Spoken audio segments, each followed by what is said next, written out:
我在油画创作，其实大概算18年，因为我之前是做摄影的。绘画某种程度是在做自我的疗愈，比如说平常我会焦虑，那比如我们焦虑，我靠运动，而且运动我要去晒太阳，那我会感觉到愉悦。我现在画布是凹凹凸凸，因为我们内心本来就是凹凹凸凸有坑洞的啦，所以我有凹，画布都要凸啊，画布有凸，我里面就要凹，我在做一种看合，所以我才说一回来我就要把那个情绪，就是在玩那什么积木一样去做一种堆叠堆砌啊，所以我画图是把你的喜怒哀乐堆砌到画布里面去的啊，所以你说拿画笔那就不行了，就我在画画。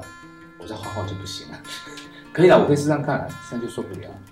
水泥膏药是因为也是生活经验啊，因为我爸爸是水泥匠、水泥师傅啊。然后以前大学毕业我打工就刷油漆啊。以前这一刀不是当画画用，我是拿来跟打底或是当做调色盘那个刀，那叫推刀啦。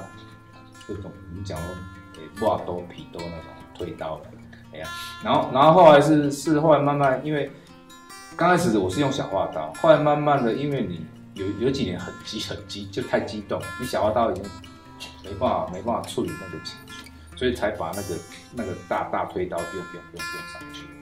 主要是因为我蛮习惯用这个工具。还有一个就是说可以破坏，你拿小东西容易去秒，拿刀就可以庖丁解牛嘛，就是先从破坏开始，然后才慢慢从那个大块里面慢慢建立自己出来。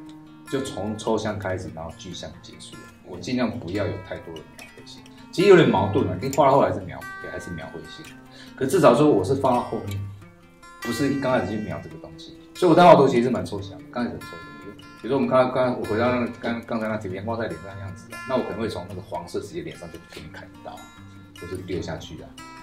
我要画那个迸发，你画你的光怪陆离，我就画我的血脉奔张，其实就这个。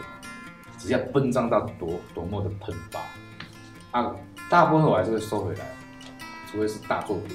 那像风景，我是会把它修细一